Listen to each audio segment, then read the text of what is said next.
سب ایک بار درود پاک پڑھ لیجئے۔ بسم اللہ الرحمن الرحیم۔ السلام علیکم ورحمۃ اللہ وبرکاتہ۔ پیارے دوستوں، آج کی اس کی ویڈیو میں آپ کو ان بدبخت مشرکین مکہ کے بارے میں بتاؤں گی جو نبی کریم صلی اللہ علیہ وسلم کا مذاق اڑانے میں ہر وقت پیش رہتے تھے اور حضور صلی اللہ علیہ وسلم اور اللہ تعالیٰ کی آیات مبارکہ کا مذاق اڑایا کرتے تھے۔ یہ حضور صلی اللہ علیہ وسلم کا مذاق کیسے اڑایا کرتے تھے اور پھر ان کا کیا انجام ہوا، یہ آپ کو تفصیل سے بتاؤں گی۔ ناظرین، نبی کریم صلی اللہ علیہ وسلم اللہ تعالیٰ کے حبیب اور اللہ تعالیٰ کے محبوب ترین ہستی ہیں، اور اللہ تعالیٰ نے ایک حد تک تو ان مشرکین کو چھوٹ دی، لیکن جب وہ اپنی مکاریوں سے باز نہ آئے تو اللہ تعالیٰ نے ان کا ایسا انجام کیا کہ جس کے بارے میں سن کر انسانی روح کانپ جاتی ہے۔ بے شک اللہ تبارک و تعالیٰ کی پکڑ بڑی سخت ہے۔ ناظرین، روایت بتاتی ہیں کہ کچھ مشرک ایسی بھی تھے جو مستقل طور پر آپ صلی اللہ علیہ وسلم کا مذاق اڑایا کرتے تھے۔ اللہ تعالیٰ نے ان کے بارے میں سورہ حجر میں یوں ارشاد فرمایا، یہ لوگ جو آپ پر ہنستے ہیں اور اللہ تعالیٰ کے سوا دوسروں کو معبود قرار دیتے ہیں، ان سے آپ کے لیے ہم کافی ہیں۔ پیارے دوستوں، ان مذاق اڑانے والوں میں ابو جہل، ابو لہب، عقبہ بن ابی معیط، حکم بن العاص بن امیہ جو حضرت عثمان رضی اللہ تعالیٰ عنہ کا چچا تھا، اور عاص بن وائل شامل تھے۔ ابو لہب کی حرکات میں سے ایک حرکت یہ تھی کہ وہ آپ صلی اللہ علیہ وسلم کے دروازے پر گندگی پھینک جایا کرتا تھا۔ ایک روز وہ وہی حرکت کر کے جا رہا تھا کہ اسے اس کے بھائی حضرت حمزہ رضی اللہ تعالیٰ عنہ نے دیکھ لیا۔ حضرت حمزہ رضی اللہ تعالیٰ عنہ نے وہ گندگی اٹھا کر فوراً ابو لہب کے سر پر ڈال دی۔ اسی طرح عقبہ بن ابی معیط نبی کریم صلی اللہ علیہ وسلم کے دروازے پر گندگی ڈال جایا کرتا تھا۔ عقبہ نے ایک روز آپ صلی اللہ علیہ وسلم کے چہرہ مبارک کی طرف تھوکا۔ وہ تھوک لوٹ کر اسی کے چہرے پر آ پڑا۔ جس حصے پر وہ تھوک گرا وہاں کوڑ جیسا نشان بن گیا۔ ایک مرتبہ عقبہ بن ابی معیط سفر سے واپس آیا تو اس نے ایک بڑی دعوت دی۔ اس نے تمام قریشی سرداروں کو کھانے پر بلایا۔ اس موقع پر اس نے آپ صلی اللہ علیہ وسلم کو بھی بلایا، مگر جب کھانا مہمانوں کے سامنے چنا گیا تو آپ صلی اللہ علیہ وسلم نے کھانے سے انکار کر دیا اور فرمایا، میں اس وقت تک تمہارا کھانا نہیں کھاؤں گا جب تک تم یہ نہ کہو کہ اللہ تعالیٰ کے سوا کوئی عبادت کے لائق نہیں۔ چونکہ مہمان نوازی عرب کے لوگوں کی خاص علامت تھی اور وہ مہمان کو کسی قیمت پر ناراض نہیں ہونے دیتے تھے، اس لیے عقبہ نے کہہ دیا کہ میں گواہی دیتا ہوں کہ اللہ کے سوا کوئی معبود نہیں۔ یہ سن کر آپ صلی اللہ علیہ وسلم نے کھانا کھا لیا۔ کھانے کے بعد سب لوگ اپنے گھر چلے گئے۔ عقبہ بن ابی معیط ابی بن خلف کا دوست تھا۔ لوگوں نے اسے بتایا کہ عقبہ نے کلمہ پڑھ لیا۔ ابی بن خلف اس کے پاس آیا اور بولا، عقبہ، کیا تم بے دین ہو گئے ہو؟ جواب میں اس نے کہا، خدا کی قسم میں بے دین نہیں ہوا، یعنی مسلمان نہیں ہوا۔ بات صرف اتنی سی ہے کہ ایک معزز آدمی میرے گھر آیا اور اس نے کہہ دیا کہ میں جب تک اس کے کہنے کے مطابق توحید کی گواہی نہیں دوں گا وہ میرے یہاں کھانا نہیں کھائے گا۔ مجھے اس بات سے شرم آئی کہ ایک شخص میرے گھر آئے اور کھانا کھائے بغیر چلا جائے، اس لیے میں نے وہ الفاظ کہہ دیے اور اس نے کھانا کھا لیا۔ لیکن سچ یہی ہے کہ میں نے وہ کلمہ دل سے نہیں کہا تھا۔ یہ بات سن کر ابی بن خلف کو اطمینان نہ ہوا اور اس نے کہا، میں اس وقت تک نہ اپنی شکل تمہیں دکھاؤں گا اور نہ تمہاری شکل دیکھوں گا جب تک تم نعوذ باللہ محمد صلی اللہ علیہ وسلم کا منہ نہ چڑھاؤ، ان کے منہ پر نہ تھوکو اور ان کے منہ پر نہ مارو۔ یہ بات سن کر عقبہ نے کہا کہ یہ میرا تم سے وعدہ ہے اس کے بعد جب حضور نبی کریم صلی اللہ علیہ وسلم اس بدبخت کے سامنے آئے، اس نے آپ صلی اللہ علیہ وسلم کا منہ چڑھایا، آپ صلی اللہ علیہ وسلم کے چہرے مبارک پر تھوکا، لیکن اس کا تھوک آپ صلی اللہ علیہ وسلم کے چہرے مبارک تک نہ پہنچا، بلکہ خود اس کے منہ پر آ گرا۔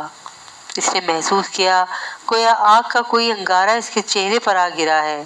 اس کے چہرے پر جلنے کا نشان باقی رہ گیا اور مرتے دم تک رہا۔ دوستوں، روایت میں آتا ہے کہ حکم بن عاص بھی اسی طرح سے آپ صلی اللہ علیہ وسلم کے ساتھ مسخرہ پن کرتا تھا۔ ایک روز آپ صلی اللہ علیہ وسلم چلے جا رہے تھے، یہ آپ صلی اللہ علیہ وسلم کے پیچھے چل پڑا۔ آپ کا مذاق اڑانے کے لیے منہ اور ناک سے طرح طرح کی آوازیں نکالنے لگا۔ آپ صلی اللہ علیہ وسلم چلتے چلتے اس کی طرف مڑے اور فرمایا، تو ایسا ہی ہو جا۔ چنانچہ اس کے بعد وہ ایسا ہی ہو گیا تھا۔ اس کے منہ اور ناک سے ایسی آوازیں نکلتی رہتی تھیں۔ ایک ماہ تک یہ بے ہوشی کی حالت میں رہا اور اس کے بعد مرنے تک اس کے منہ اور ناک سے ایسی آوازیں نکلتی رہیں۔ اسی طرح عاص بن وائل بھی آپ صلی اللہ علیہ وسلم کا مذاق اڑایا کرتا تھا۔ وہ کہا کرتا تھا کہ محمد صلی اللہ علیہ وسلم اپنے آپ کو اور اپنے ساتھیوں کو نعوذ باللہ یہ کہہ کر دھوکہ دے رہے ہیں کہ مرنے کے بعد دوبارہ زندہ کیے جائیں گے۔ خدا کی قسم، ہماری موت صرف زمانے کی گردش اور وقت کے گزرنے کی وجہ سے آتی ہے۔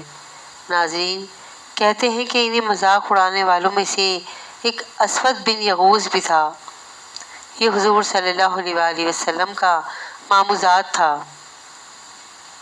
جب بھی مسلمانوں کو دیکھتا تو اپنے ساتھیوں سے کہتا، دیکھو تمہارے سامنے روئے زمین کے وہ بادشاہ آ رہے ہیں جو کسریٰ اور قیصر کے وارث بننے والے ہیں۔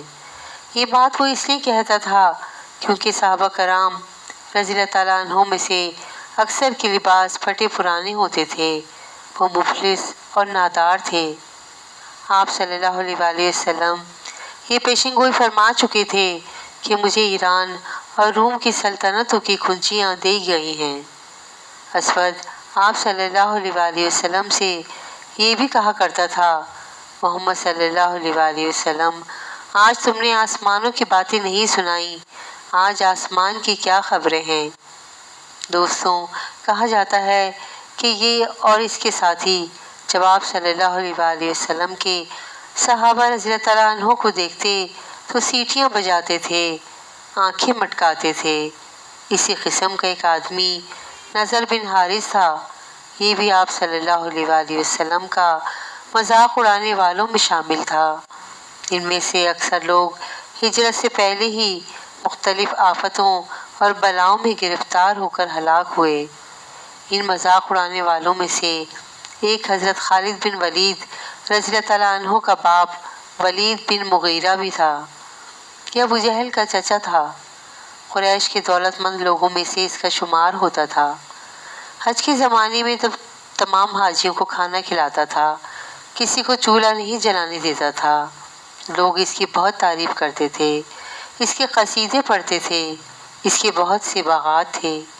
ایک باغ تو ایسا تھا جس میں تمام سال پھل لگتا تھا، لیکن اس نے آپ صلی اللہ علیہ وسلم کو اس قدر تکلیفیں پہنچائیں کہ آپ صلی اللہ علیہ وسلم نے اس کے لیے بد دعا فرما دی۔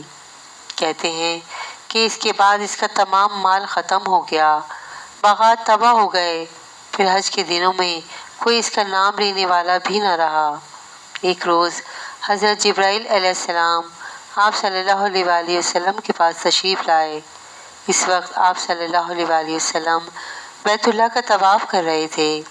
حضرت جبرائیل علیہ السلام نے آ کر عرض کیا کہ مجھے حکم دیا گیا ہے کہ میں آپ صلی اللہ علیہ وسلم کا مذاق اڑانے والوں سے نجات دلاؤں۔ ایسے میں ولید بن مغیرہ ادھر سے گزرا۔ حضرت جبرائیل علیہ السلام نے آپ صلی اللہ علیہ وسلم سے پوچھا، آپ اسے کیسا سمجھتے ہیں؟ آپ صلی اللہ علیہ وسلم نے فرمایا، اللہ تعالیٰ کا برا بندہ ہے۔ یہ سن کر حضرت جبرائیل علیہ السلام نے ولید کی پنڈلی کی طرف اشارہ کیا اور بولے میں نے اسے انجام تک پہنچا دیا۔ پھر عاص بن وائل سامنے سے گزرا تو جبرائیل علیہ السلام نے پوچھا اسے آپ صلی اللہ علیہ وآلہ وسلم کیسا آدمی پاتے ہیں؟ آپ صلی اللہ علیہ وآلہ وسلم نے فرمایا یہ بھی ایک برا بندہ ہے۔ حضرت جبرائیل علیہ السلام نے اس کے پیر کی طرف اشارہ کیا اور پھر بولے میں نے اسے انجام تک پہنچا دیا ہے۔ اس کے بعد اسود بن یغوث وہاں سے گزرا تو اس کے بارے میں بھی آپ صلی اللہ علیہ وآلہ وسلم نے یہی فرمایا کہ برا آدمی ہے۔ حضرت جبرائیل علیہ السلام نے اس کی آنکھ کی طرف اشارہ کیا اور پھر بولے میں نے اسے انجام تک پہنچا دیا ہے۔ پھر حارث بن یسلا گزرا۔ حضرت جبرائیل علیہ السلام نے اس کے پیٹ کی طرف اشارہ کر کے کہا میں نے اسے بھی انجام تک پہنچا دیا ہے۔ دوستوں، پھر تاریخ نے یہ دیکھا اور نقل کیا کہ اس واقعے کے بعد اسود بن یغوث اپنے گھر سے نکلا تو اس کو لو کے تھپیڑوں نے جھلسا دیا۔ اس کا چہرہ جل کر بالکل سیاہ ہو گیا۔ جب وہ واپس اپنے گھر میں داخل ہوا تو گھر کے لوگ اسے پہچان نہ سکے۔ انہوں نے اسے گھر سے نکال دیا اور دروازہ بند کر دیا۔ اس کے ساتھ ہی وہ زبردست پیاس میں مبتلا ہو گیا۔ مسلسل پانی پیتا رہتا یہاں تک کہ اس کا پیٹ پھٹ گیا اور اللہ کی پھٹکار کی وجہ سے اپنے انجام کو پہنچا۔ حارث بن یسلا کے ساتھ یہ ہوا کہ اس نے نمکین مچھلی کھا لی۔ اس کے بعد اسے شدید پیاس نے آ لیا۔ وہ پانی پیتا رہا یہاں تک کہ اس کا بھی پیٹ پھٹ گیا۔ ولید بن مغیرہ ایک روز ایک شخص کے پاس سے گزرا۔ وہ شخص تیر بنا رہا تھا۔ اتفاق سے ایک تیر اس کے کپڑوں میں الجھ گیا۔ ولید نے تکبر کی وجہ سے جھک کر تیر نکالنے کی کوشش نہ کی اور آگے بڑھنے لگا تو وہ تیر اس کی پنڈلی میں چبھ گیا جس کی وجہ سے زہر پھیل گیا اور وہ مر گیا۔